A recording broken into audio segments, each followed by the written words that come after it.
Web series story experience Gypsy. ये series stream हुई थी नेटफ्लिक्स पर। 10 एपिसोड की ये साइकोलॉजिकल थ्रिलर सीरीज कहानी बयां करती है एक साइकेट्रिस्ट और उसके पेशेंट्स की। सीरीज की शुरुआत में हमें एक महिला ट्रेन से उतरती दिखती है। बैकग्राउंड में उसकी आवाज़ सुनाई दे रही है। वो कहती है, पहले मुझे लगता था कि हमारी लाइफ में सब कुछ हम चलाते हैं, अपना प्रोफेशन, अपना लाइफ पार्टनर, फ्रेंड्स, यहाँ तक कि ज़िंदगी के फैसले भी हम खुद ही लेते हैं। पर अगर हम सब अपने आप को गौर से देखें तो पाएंगे कि ऐसा नहीं है। हम सब के अंदर गहराई में हमारी इच्छाओं ने घर कर रखा है। हम सब उन इच्छाओं से रूल किए जाते हैं। हम अपनी इच्छाओं के गुलाम हैं। आसपास के लोगों को देखो तो लोग वो नहीं है जो वो दिखते हैं। सबने अपने अंदर सीक्रेट्स दबा रखे हैं। ये जीन है। साइकोलॉजी की प्रैक्टिस के दौरान उसने इंसानों और उनके अंदर जुड़ी फीलिंग्स पर काफ़ी स्टडी की है। आज जब वो अपने क्लिनिक पहुंची तब उसकी एक पेशेंट आई, क्लेयर। क्लेयर अपनी बेटी रेबेका से रीयूनाइट होना चाहती है। जीन ने कहा, तुम्हें रेबेका को बाउंड्रीज में नहीं बांधना चाहिए, उसे फ्रीडम दो, धीरे धीरे वो खुद ही तुम्हारे पास आ जाएगी। इस सेशन के बाद उसका पेशेंट आया है सैम। सैम का अपनी गर्लफ्रेंड सिडनी से ब्रेकअप हो चुका है। उसे अब अपनी लाइफ में कोई होप नहीं दिख रही। सैम की कहानी सुनकर जीन कुछ भावुक भी हुई। वो इस बात को अपने कलीग के साथ डिस्कस करती है। वो चाहती है कि हमें अपने पेशेंट्स की प्रॉब्लम सॉल्व करने के लिए एक स्टेप और आगे की तरफ बढ़ाना चाहिए। हमें उनकी लाइफ में घुसना चाहिए। पर यह आइडिया किसी को भी पसंद नहीं आ रहा। उसके कलीग्स में से एक ने कहा, हमारा काम है मरीजों को सही एडवाइस करना। घर पहुंचकर हम अपनी लाइफ जीते हैं और मरीज़ अपनी। पर जीन इस बात से इत्तेफाक नहीं रखती। वो कुछ और ही प्लान किए बैठी है। अपने घर में वो हस्बैंड माइकल और बेटी डॉली के साथ रहती है। अगले दिन जीन की पेशेंट आई एलिसन। एलिसन एक ड्रग एडिक्ट है। सेशन में वो भी अपनी कहानी सुनाने लगी, किस तरह उसके पेरेंट्स से उसकी अनबन है, कैसे उसने पहली बार ड्रग लिया और फिर ये सिलसिला शुरू हो गया। एलिसन ने बताया कि उसने अपने पिता का चेक चुराया ड्रग के लिए पैसे खरीदने के लिए। इस समय जीन अपने मन में सोच रही है कि एक और कहानी जिसमें मरीज़ की कहानी सुननी है और उसे सलाह देनी है बस। वो अपने आप से पूछ रही है कि क्या वो इनकी ज़िंदगियों में घुसकर चीज़ें ठीक नहीं कर सकती। उसने एलिसन से पूछा, तुम ये ड्रग क्यों लेती हो?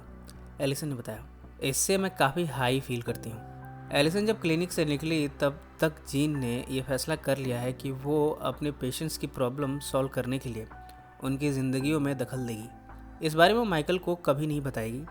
माइकल कभी भी उससे मदद नहीं करेगा, उल्टा उसे रोकेगा ही, और ना ही वो डॉली को कुछ बताएगी। इस क्रम में वो उस कॉफ़ी हाउस पहुंची है जहां सैम की गर्लफ्रेंड सिडनी काम करती है। यहाँ बातों बातों में जीन ने उससे दोस्ती करनी शुरू की। जीन ने अपना नाम डायन बताया। अपना प्रोफेशन उसने एक राइटर का बताया है। इस फेक आइडेंटिटी से वो सिडनी के नज़दीक जाकर उसके मेंटल कंडीशन को जानना चाहती है। पर उसका ये कदम कितनी मुश्किलें लाने वाला है ये हमें आगे पता चलेगा। अगले दिन वो अपनी बेटी डॉली को उसके कराटे क्लास से लेकर घर आई। घर पर उसने हस्बैंड माइकल से कहा, मैं अब ऑफिस में कुछ ओवर टाइम करूँगी, इसलिए घर लेट आऊँगी। माइकल को उसकी बातें सच्ची लगी, इसलिए उसने इसकी इजाज़त दे दी। अगली शाम को जीन पहुंची वहां जहां सिडनी की परफॉर्मेंस चल रही थी। उसकी गायकी को काफ़ी लोग एंजॉय कर रहे थे। उसकी परफॉर्मेंस खत्म होने के बाद जीन डायन बनकर सिडनी से मिली। सिडनी यहाँ अपने बॉयफ्रेंड फ्रांसिस के साथ थी। फ्रांसिस के जाने के बाद दोनों साथ में बैठे। डायन ने पूछा, तुम्हें किस तरह के लड़के पसंद है? सिडनी ने कहा, मुझे इस वक्त बिल्कुल भी नहीं मालूम। फ्रांसिस भी मेरा कोई बॉयफ्रेंड नहीं है, सिर्फ दोस्त है। उसने सैम के बारे में बताया कि सैम किस तरह उसके लिए ओवर पॉजेसिव हो गया था। एक बार तो उसने अपने हाथ की नस भी काट ली थी जब सिडनी उसे छोड़कर जाने वाली थी। वो इस दुनिया में सिर्फ सिडनी की ही फिक्र करता है, सिर्फ उसकी मौजूदगी चाहता है अपने चारों तरफ। सिडनी ने अपने फैमिली के बारे में बताया कि किस तरह उसकी अपने पिता से नहीं बनती थी। सिडनी से बातें करते हुए डायन अपना झूठ बोले जा रही थी अपने राइटिंग प्रोफेशन के बारे में। जाते वक्त सिडनी ने डायन के बालों को स्पर्श करते हुए कहा, मुझे तुम्हारी खुशबू पसंद है। जीन जब घर पहुंची तब काफ़ी रात हो चुकी थी।